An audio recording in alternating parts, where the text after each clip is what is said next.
যাদের জন্য জীবনকে উৎসর্গ করেছে, অর্থাৎ আপনারা এই মানুষগুলোকে, যাদের জন্য দেশটি খালেদা জিয়া জীবন উৎসর্গ করেছেন নিজের জীবন, সেই মানুষগুলোকে আমি কোনোভাবেই ফেলে যেতে পারি না।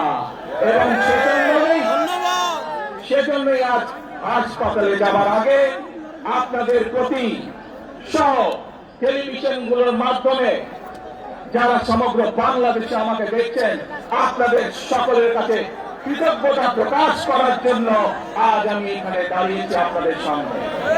প্রিয় ভাই বোনেরা, আসুন আমাদেরকে আজকে নিশ্চিত করতে হবে, আমরা যে ধর্মের মানুষ হই, আমরা যে শ্রেণীর মানুষ হই, আমরা যে দলের রাজনৈতিক দলের সদস্য হই অথবা একজন নির্দলীয় ব্যক্তি হই, আমাদেরকে নিশ্চিত করতে হবে যে কোনো মূল্যে আমরা আমাদের এই দেশের শান্তি শৃঙ্খলাকে ধরে রাখতে হবে।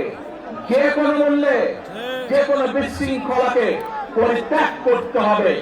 যে কোনো মূল্যে আমাদেরকে নিশ্চিত করতে হবে যাতে মানুষ নিরাপদ থাকতে পারে।